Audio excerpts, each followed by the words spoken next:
술고인 채널에 오신 시청자 여러분, 안녕하세요.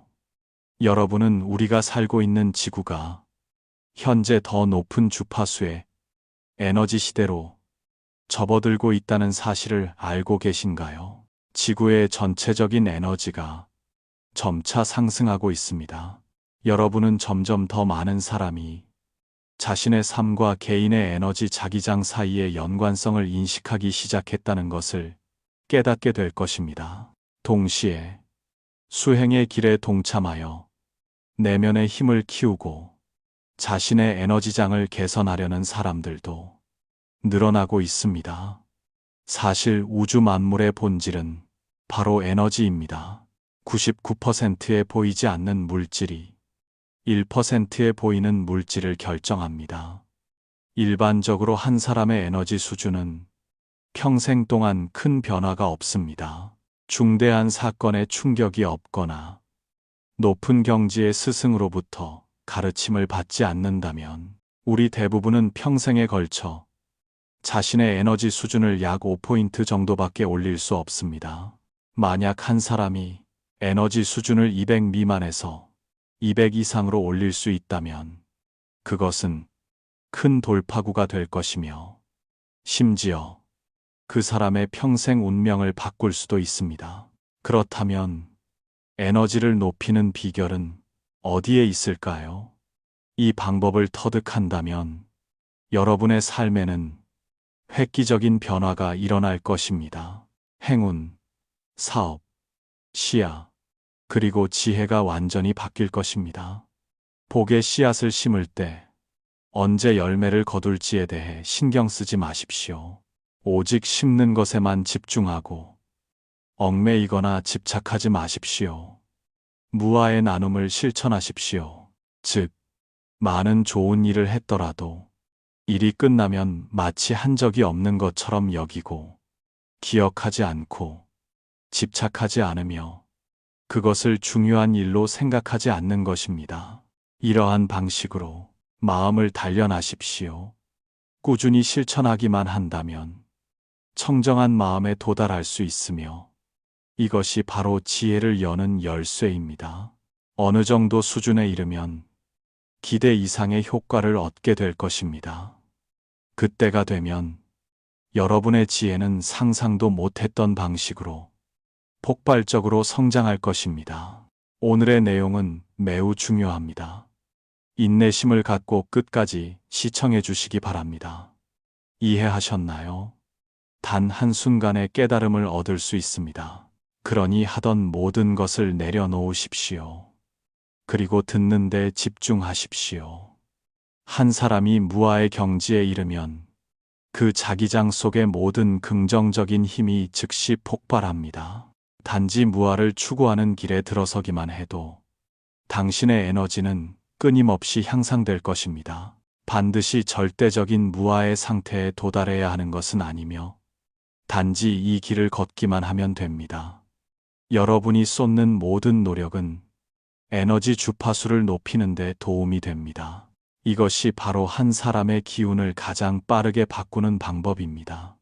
다음으로 자아의 진실에 대해 이야기해 보겠습니다.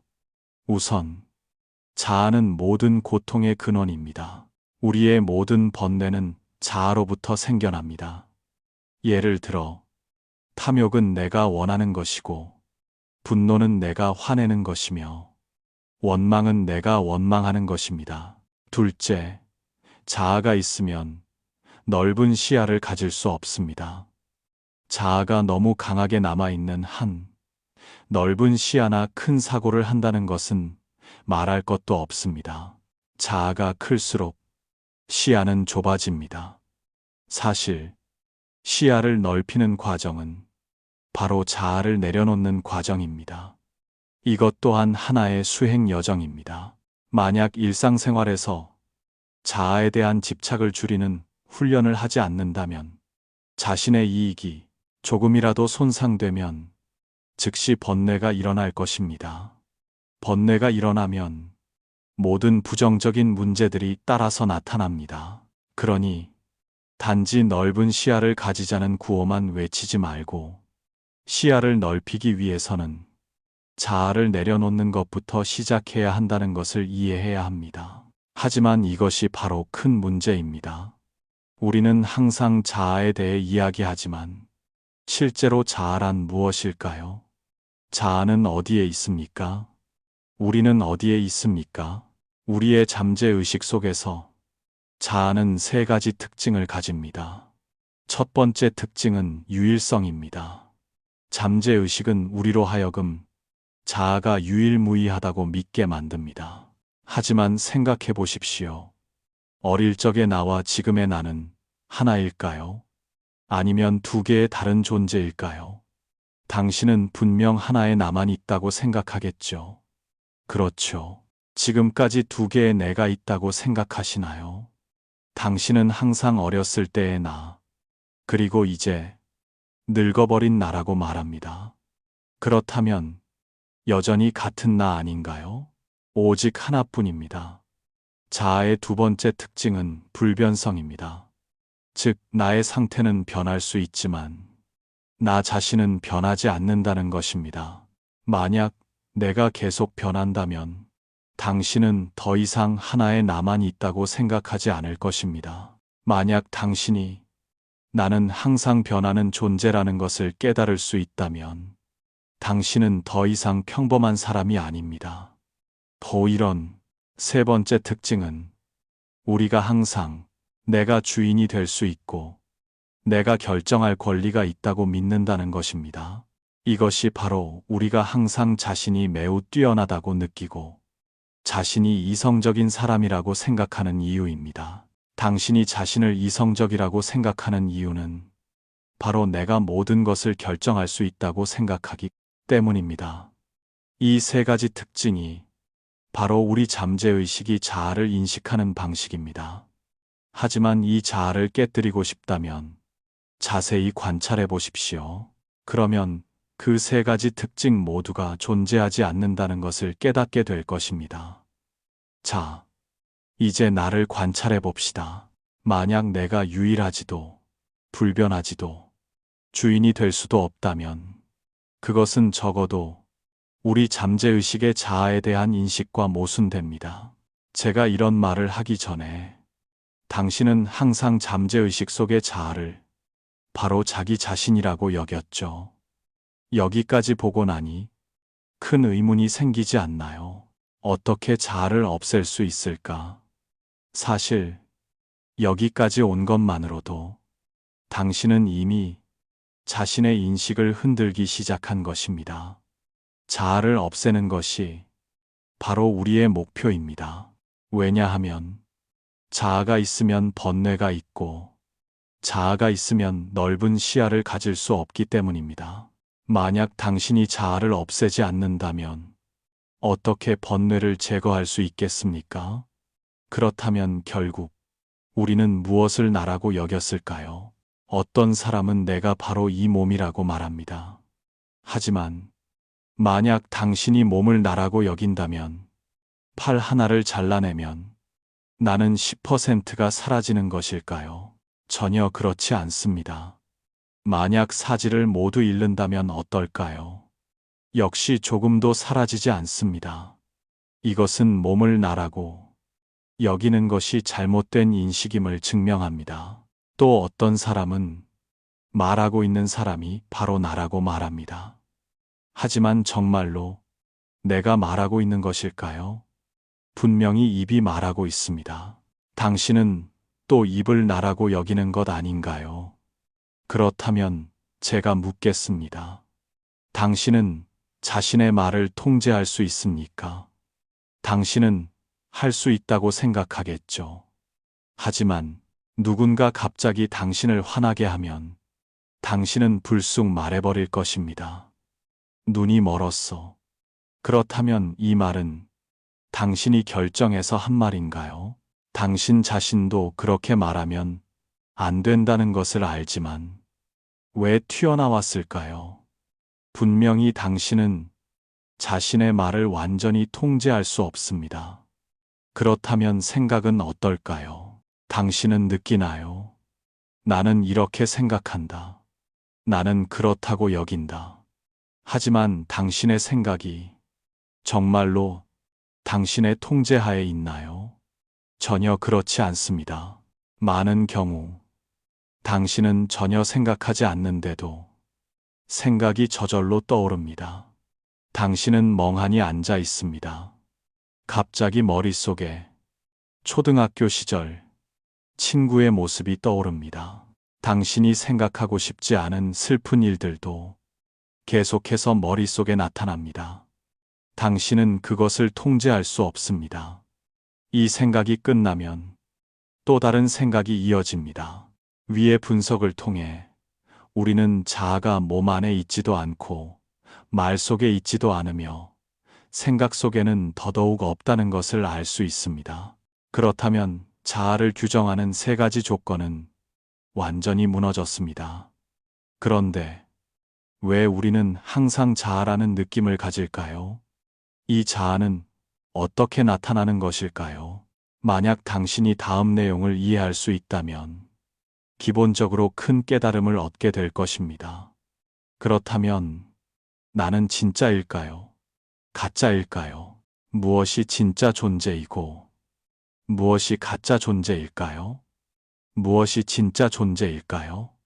그것은 어떤 조건에도 의존하지 않고 존재하는 것입니다. 반대로 어떤 것이 특정 조건이 있을 때만 존재한다면 그것은 일시적인 존재입니다. 즉, 조건이 있을 때만 존재하고 조건이 없으면 존재하지 않는다는 뜻입니다. 만약 어떤 것이 정말로 존재한다면 어떤 조건이 없더라도 그것은 여전히 존재합니다. 그것이야말로 진정한 존재입니다. 그렇다면 제가 묻겠습니다. 이 자아는 진짜 존재일까요? 가짜 존재일까요? 이 자아는 일시적인 존재일까요? 아니면 본래부터 있는 존재일까요? 당신은 내가 존재하기 위해 조건에 의존해야 한다고 생각하나요? 이것은 매우 중요한 질문입니다.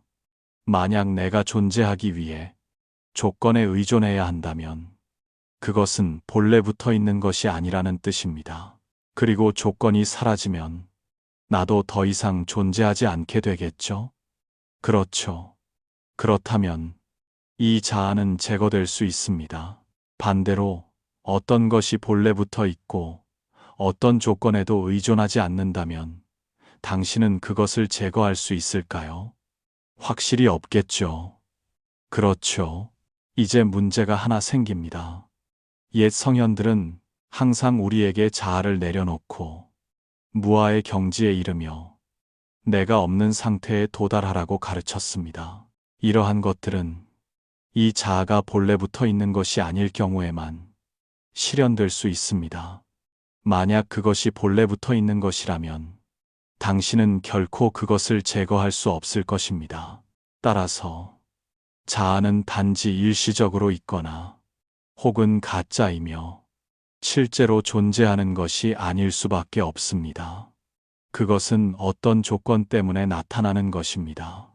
자, 이제 이 자아가 어떻게 나타나는지 봅시다. 가령 당신이 가만히 앉아 아무 생각도 하지 않거나 혹은 막 잠에서 깨어 몽롱한 상태라고 합시다. 그때 자아가 있습니까? 만약 당신이 나 방금 일어났어 라고 말한다면 그것은 당신이 완전히 깨어났기 때문입니다. 하지만 만약 당신이 여전히 몽롱하고 불분명한 상태라면 당신은 자아의 존재를 느끼나요? 갑자기 누군가 당신에게 소리칩니다. 비켜. 착한 개는 길을 막지 않아. 즉시 당신의 자아는 바로 나타납니다.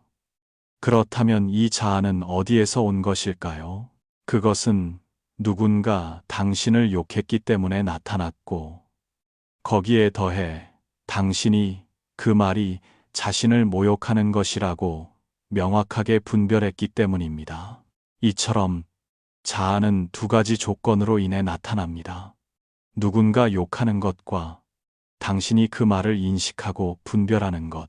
가령 누군가 당신을 욕하는데 당신이 듣지 못했다면 화가 날까요? 아닙니다. 하지만 만약 당신이 그 욕을 듣고 이해했다면 당신은 분노를 일으킬 것입니다.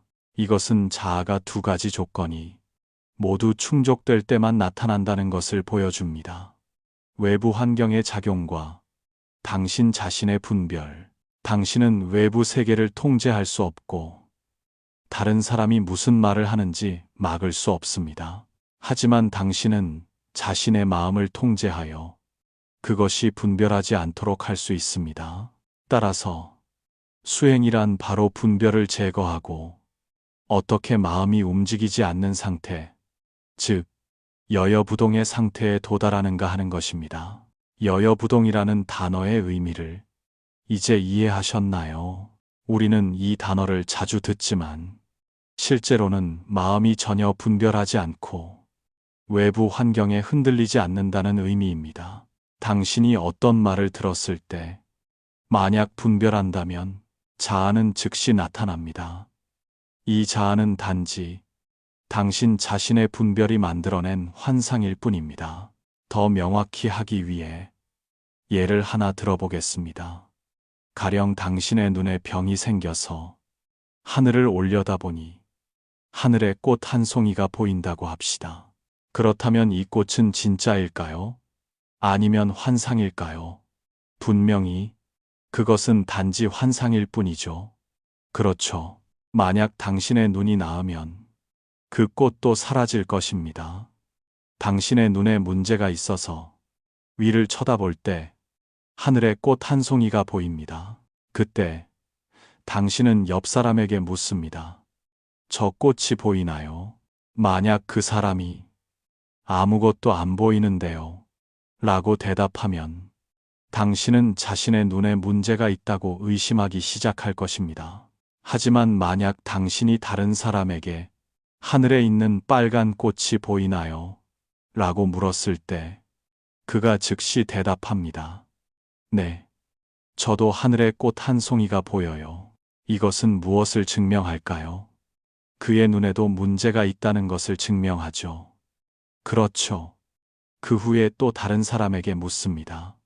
하늘에 꽃이 보이나요? 그도 대답합니다. 네, 보여요. 이것은 무엇을 증명할까요? 그의 눈에도 문제가 있다는 것입니다. 결과적으로 당신이 한 무리의 사람들에게 물었을 때 모두가 그 꽃을 본다고 말합니다. 만약 모든 사람이 본다면 이때 당신은 여전히 자신의 눈에 문제가 있다고 의심할까요? 모두가 보는데요. 그것은 하늘에 정말로 꽃 한 송이가 있다는 뜻이 아닐까요? 자아도 이와 같습니다. 모두가 병에 걸렸기 때문에 아무도 자아에 문제가 있다고 의심해 본 적이 없습니다. 아무도 자아가 단지 환상이라는 것을 의심해 본 적이 없습니다. 만약 모두가 하늘에 꽃 한 송이가 보인다고 한다면 그 꽃은 사실이 되어버리는 것 아닐까요? 그래서 예로부터 우리는 항상 가짜 존재를 진짜 존재로 여겨왔습니다. 가령 70억 인구 중에 단 한 사람만이 병들지 않은 눈을 가졌다고 합시다. 그 사람이 당신에게 달려와서 말합니다. 여러분은 모두 병에 걸렸어요. 알고 계신가요? 당신은 사람들이 어떻게 반응할 것이라고 생각하나요? 그들은 분명히 당신이야말로 문제가 있는 사람이라고 말할 것입니다. 그렇지 않나요? 이것이 바로 성현들의 가르침이 전달되기 매우 어려운 이유입니다. 모두가 꽃을 보는데 오직 당신 혼자만 보지 못합니다. 당신은 모든 사람이 병에 걸렸고 오직 당신만이 병들지 않았다고 말합니다. 그렇다면 누가 당신을 믿겠습니까? 어떻게 다른 사람을 설득하여 믿게 할 수 있겠습니까? 그래서 성현들은 도리를 거듭해서 설명하고 이치와 추론을 사용하여 분석해야만 했습니다. 결과적으로 믿는 사람이 생겨 병을 고치기도 했지만 믿지 않는 사람도 있었습니다. 그래서 인연이 있는 사람만 구제할 수 있다는 말이 생긴 것입니다. 하지만 또 어떤 사람들은 논쟁합니다. 우리는 모두 하늘의 꽃 한 송이가 보이는데 오직 당신만 보지 못한다. 당신은 우리가 틀렸다고 말하는데 어떻게 당신이 옳다는 것을 증명할 수 있는가? 그들은 또 말합니다. 꽃을 보는 것이 뭐가 나쁘며 당신은 아무것도 보지 못하는데 뭐가 좋은가? 반대로 우리 모두는 자아가 있다고 생각하는데 당신은 자아가 존재하지 않는다고 주장한다. 그렇다면 어떻게 자아가 없는 것이 옳고 자아가 있는 것이 틀렸다는 것을 증명할 수 있는가? 우리도 당신이야말로 문제가 있는 사람이라고 말할 수 있다. 눈이 밝은 사람은 모두 꽃을 보는데 보지 못하는 사람이야말로 문제가 있는 것이다. 그렇다면 누가 정상일까요? 자아가 있는 사람이 정상일까요? 아니면 자아가 없는 사람이 정상일까요? 어떻게 자아가 없는 사람이 정상이고 우리처럼 자아가 있는 사람들이 비정상이라는 것을 증명할 수 있을까요? 어떤 사람은 즐거움을 가져다 주는 것이 정상이고 고통으로 이끄는 것이 비정상이라고 말합니다. 당신은 당신의 자아가 없는 상태가 정상이라고 생각하지만 당신은 즐거워 보이지 않는다. 반면에 나는 자아가 있고 나는 매우 즐겁고 자유로우며 행복하고 전혀 고통스럽지 않다. 그리고 그들은 반드시 고통이 있어야 정상이고 고통이 없는 것은 비정상이며 지혜가 있는 것은 비정상이고 마음이 청정한 것은 비정상이며 지혜가 밝은 것은 비정상이고 미혹이 없는 것은 비정상이고 의심이 없는 것은 비정상이며 자비심이 있는 것은 비정상이라고 주장합니다. 만약 그렇다면 정말로 여러분 모두가 비정상입니다.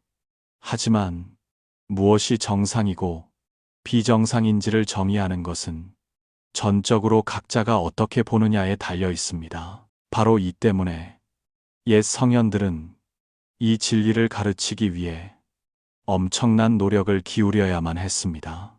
왜냐하면 모든 사람이 하늘의 꽃을 보는데 오직 그들 자신만이 보지 못했기 때문입니다. 하지만 그들의 강점은 어디에 있을까요? 그들의 강점은 바로 당신이 하늘의 꽃을 보고 있다는 것을 안다는 점입니다. 그들은 당신이 보고 있는 것을 볼 수 있으며 동시에 그것이 단지 당신의 환상이라는 것도 알고 있습니다. 당신이 본래의 상태를 회복했을 때 당신은 하늘의 꽃이 전혀 없다는 것을 알게 될 것이며 동시에 이전에 당신이 어떻게 꽃을 보았는지도 이해하게 될 것입니다. 그것이 바로 깨달음입니다. 하지만 우리는 자아가 실제로 존재한다고 여기며 그것이 단지 허상이라고는 절대 생각하지 않습니다. 이제 이론은 우리가 자아가 환상이며 실제하지 않는다는 것을 받아들이도록 도와주었습니다. 하지만 환상이라 할지라도 그것은 존재하는가? 네, 존재합니다. 그것이 환상이기 때문에 여전히 존재합니다. 하지만 이 존재는 단지 허구적인 존재일 뿐 진정한 존재가 아닙니다. 바로 이 때문에 그것은 가짜 존재라고 불리며 그것은 환상적인 형태의 존재입니다. 사실, 수행이란 바로 이 환상을 제거하는 과정입니다. 도가에서는 자아가 더 이상 없는 상태를 무아라고 부릅니다. 그것을 진인이라고 합니다. 불가에서는 이 상태를 아공이라고 부릅니다. 유가에서는 그것을 현인이라고 부릅니다. 이것이 바로 자아에 대한 세 번째 문제의 해답입니다. 물론 어떻게 하면 자아를 완전히 제거할 수 있을까요? 이론을 이해했더라도 현재 나는 여전히 자아가 남아있다고 느낍니다. 수년 동안 그것에 집착해왔는데 어떻게 쉽게 내려놓을 수 있겠습니까? 만약 눈에 병이 생겼다면 안약을 넣어야 하지 않겠습니까? 안약을 넣고 나서도 시간이 지나야 눈이 나을 수 있습니다. 따라서 좋은 상태에 도달하려면 훈련이 필요합니다. 잘못된 느낌을 제거하려면 올바른 느낌으로 그것을 대체해야 합니다. 이것은 하나의 과정입니다. 자아를 제거하는 방법은 다양한 방식들로 구성된 하나의 체계입니다. 이제 당신은 어떤 일을 하든지 자신의 마음에 주의를 기울여야 한다는 것을 이해했습니다. 자신이 일에 휩쓸려 영적인 상태를 잊어버리도록 두지 마십시오. 당신은 감정에 지배당하고 있습니까? 생각이 흩어져 있습니까? 아니면 마음을 안정시키고 집착하지 않고 당황하지 않으며 항상 평온함을 유지할 수 있습니까? 만약 후자의 경우라면 그것이 바로 허정의 상태입니다. 어떤 일을 하든 당신은 자신에게 평온한 태도를 훈련시켜야 하며 순서에 따라 일을 하고 서두르지 않고 즉각적인 결과를 바라지 않아야 합니다. 시간이 지나면 이 뜨거운 마음과 동요가 가라앉고 당신의 삶도 점차 변할 것입니다. 당신이 허정한 마음 상태를 이해하게 될 때 당신의 몸은 특별한 종류의 자기장을 발산할 것입니다. 왜 비구들은 부처님의 몸에서 빛이 난다고 말했을까요? 왜냐하면 부처님의 자기장은 다르기 때문입니다. 하지만 그 빛을 볼 수 있다 하더라도 그들은 왜 부처님이 빛을 낼 수 있는지 알지 못하고 부처님을 평범한 사람처럼 여겼습니다. 이것이 바로 그들의 가장 어리석은 점입니다. 최근에 각 사람의 의식 상태에 따라 에너지 수준이 다르며 그에 상응하는 빛을 발산한다는 에너지 지수표가 있습니다. 이것은 이치에 맞습니다. 왜냐하면 그것은 생명의 표현이며 당신의 생명이 객관적인 변화를 겪었음을 증명하기 때문입니다. 따라서 우리는 계산을 내려놓는 법을 배우고 생각을 끊는 법을 배우고 너무 많이 생각하지 않는 법을 배워야 합니다. 일이 발생하면 그대로 마주하고 해결하십시오. 끝나면 내려놓고 얽매일 필요가 없습니다. 점차 당신은 더 집중하게 될 것이고 무엇을 하든 전념하게 될 것입니다. 당신에게 더 이상 어떤 집착도 없을 때 당신은 자연과 조화를 이룰 것입니다. 그때 당신의 진심은 천지의 연기와 하나가 될 것입니다. 당신은 천지의 에너지를 느낄 수 있게 될 것이고 자신을 매우 편안하게 느낄 것입니다. 서양에서는 한 사람이 극도로 피곤하더라도 만약 그가 허경, 즉 무아의 상태에 들어가 그 상태를 일정 시간 유지하면 그의 몸속 모든 세포가 생명력으로 가득 차게 된다는 실험 결과가 있습니다. 이것은 매우 흥미롭습니다. 그것은 우주에 어떤 종류의 에너지가 존재할 수 있음을 보여줍니다. 당신의 생명 주파수가 그것과 가장 가깝게 활동할 때 그것은 당신의 에너지원이 될 것입니다. 이것이 이치에 맞습니까? 맞습니다. 저 자신도 종종 이런 경험을 합니다. 아무리 피곤하더라도 눈을 감고 마음을 내려놓고 허경 속에서 몇 분, 길어야 10여 분 정도 고요히 있으면 제 몸은 다시 생명력으로 가득 차게 됩니다.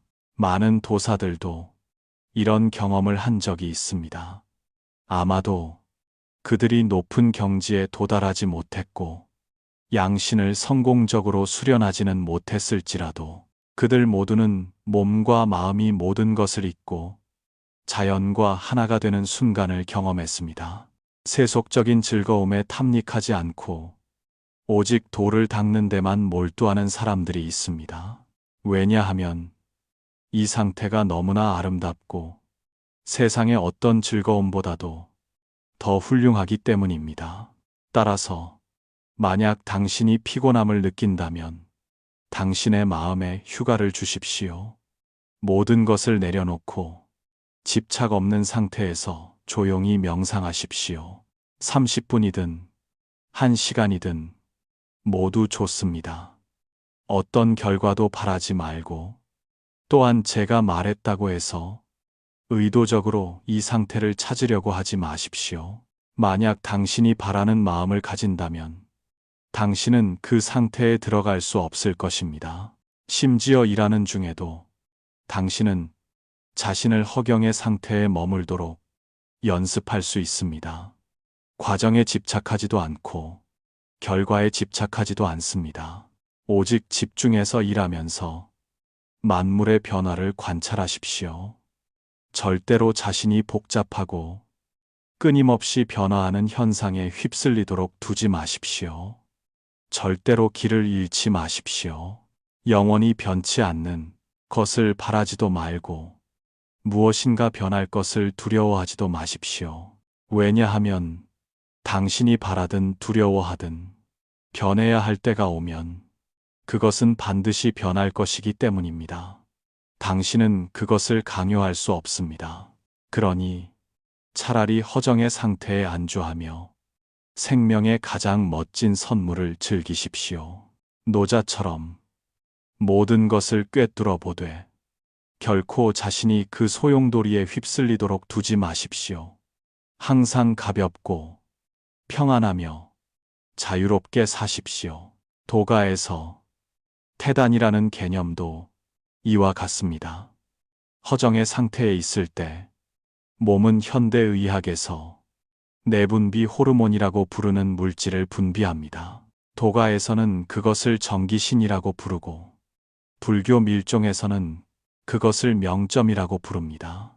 사람이 긴장하고 불안해하면 그들의 내분비 호르몬이 불균형을 이루고 오래되면 우울증이나 조울증으로 이어질 수 있습니다. 며칠 전 한 친구를 만났습니다.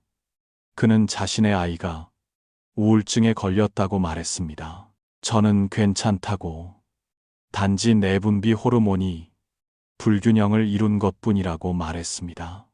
그는 놀라며 의사도 그렇게 말했다고 했습니다. 왜냐하면 아이의 뇌의 신경 전달 물질 하나가 부족하다고 했기 때문입니다. 그는 제가 어떻게 그것을 아는지 물었습니다. 저는 오래전부터 알고 있었다고 대답했습니다. 그 물질은 신경을 자극하여 흥분 반응을 일으키는 역할을 합니다. 이 기능이 억제되면 그 물질이 더 이상 없고 신경은 흥분할 수 없게 되며 감정은 항상 우울하게 됩니다. 따라서 우울증에 걸린 사람은 심리적인 문제뿐만 아니라 생리적인 문제도 가지고 있습니다. 만약 그들이 모든 집착을 깨뜨리고 항상 허정의 상태에 안주하며 아무 것에도 얽매이지 않는다면 자연히 천지가 그들에게 정기를 보충해주고 그들의 몸을 수리해주며 그들의 병세는 점차 호전될 것입니다. 모든 속박 중에서 감정은 가장 해로운 것이고 욕망과 색욕은 몸을 가장 많이 손상시킵니다. 그래서 옛날에 돌을 닦는 사람들은 항상 정해를 끊고 욕망을 잘라내며 속세의 감정에 얽매이지 말 것을 요구했습니다. 신통력이 있다고 알려진 한 사람이 말하길, 그가 감정적인 일에 얽히거나 욕망적인 행위를 할 때마다 그의 몸의 빛이 점차 희미해졌다고 합니다. 이것은 전적으로 이치에 맞습니다. 빛은 바로 생명 에너지의 한 형태입니다. 우리가 관상할 때 만약 빛이 방출되고 회수되지 않으면 몸은 극도로 피곤함을 느낄 것입니다. 비록 현대 과학이 이것을 명확하게 설명하지는 못하지만 돌을 닦는 데 있어서 이것은 특별히 중요한 것입니다. 당신이 허정의 상태에 들어갈 때 당신은 자연으로부터 에너지를 몸 안으로 흡수할 수 있습니다. 이것이 바로 도가에서 말하는 천지정화를 흡수하고 일월연기를 받는 것입니다. 어떤 특정한 방법을 따라 배울 필요가 없습니다. 단지 무아의 경지에 도달하고 집착하지 않으며 편안하고 고요하게 있으면 당신은 자연스럽게 그것을 할 수 있게 될 것입니다. 당신은 이것을 일상생활에서 실천해 볼 수 있습니다. 그 느낌을 찾았을 때 그것을 유지하려고 노력하고 습관으로 만드십시오. 예를 들어, 잠들기 전에 당신은 모든 것을 내려놓아 마음을 완전히 비우고 얽매임 없는 허정의 상태에서 잠에 들 수 있습니다. 일할 때도 당신은 자신을 고요한 상태에 유지하고 허경 속에서 모든 것을 관찰할 수 있습니다. 편안하고 집착 없는 상태에서 일하십시오.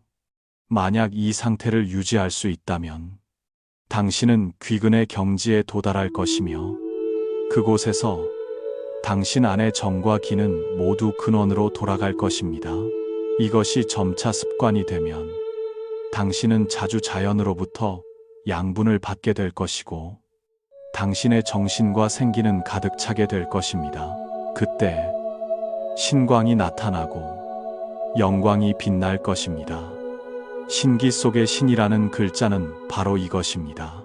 과거에 격곡이라는 수련법이 있었는데, 즉 음식 섭취를 최대한 제한하고 완전히 허정의 상태에 안주하는 것입니다. 비록 아주 적게 먹지만 그들은 항상 자연으로부터 양분을 받았기 때문에 건강에 전혀 문제가 없었고 오히려 더 이로웠습니다. 현재에도 이와 유사한 예가 많이 있습니다. 따라서 마음 상태를 항상 허정의 상태로 유지하고 잡념이 없으며 집착하지 않고 긍정적인 에너지를 향하는 것, 그 자체가 바로 하나의 돌을 닦는 것입니다. 여기까지 시청해 주셔서 감사합니다.